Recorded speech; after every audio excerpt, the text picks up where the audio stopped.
এখন বান্দারা যদি আমি আল্লাহ পাককে না ডাকিয়া, আমি আল্লাহ পাককে না স্মরণ করিয়া যদি কোনো দুনিয়ার কোনো মানুষের পায়ের মধ্যে সেজদা দেয়, আমি আল্লাহ পাক বরদাস্ত করতে পারবো না, আমি আল্লাহ পাক সহ্য করতে পারবো না। কারণ আমি আল্লাহ পাক মানুষ জাতি বড় মহব্বত করে বানাইছি। এই ইনসান জাতিকে আমি আল্লাহ পাক বড় আদর করিয়া, বড় মহব্বত করিয়া আমি আল্লাহ পাক সৃষ্টি করেছি। কেমন মহব্বত করে সৃষ্টি করেছি জানো? বড় মহব্বত করিয়া, বড় আদর করিয়া, বড় ভালোবাসিয়া আমি আল্লাহ পাক মানুষ জাতিকে সৃষ্টি করেছি একমাত্র আমি আল্লাহ পাকের ইবাদত করার জন্য। আমি আল্লাহ পাক বান্দার প্রতি 5 ওয়াক্ত নামাজ ফরজ করেছি। ও বান্দা মসজিদে আয়, মসজিদে আয়।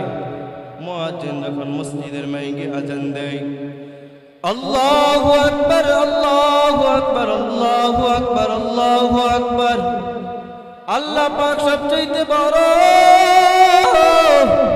আল্লাহ পাক সবচাইতে বড়। যে আল্লাহ পাক তোমাকে আমাকে সৃষ্টি করেছেন, ওই আল্লাহ পাক সবচাইতে বড়। ওই আল্লাহ পাক তোমাকে দৈনিক 5 বেলা ডাক দেয়, মসজিদের মাইকে মুয়াজ্জিন ডাক দেয়।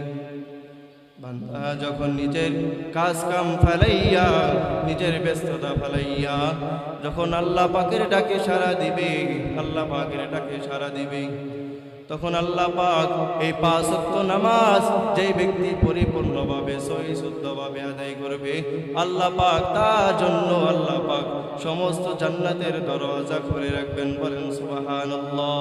আজকে আমরা দুনিয়ার কাজে ব্যস্ত করিয়া, ব্যস্ত থাকিয়া আমরা আল্লাহকে ভুলিয়া গেছি।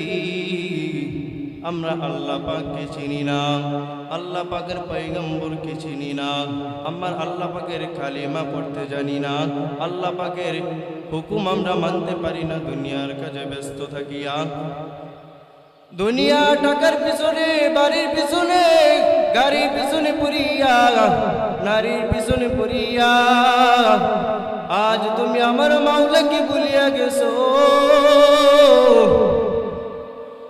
মনে রাখবা, যখন তোমাকে আমাকে যখন কবরের মধ্যে রাখা হবে,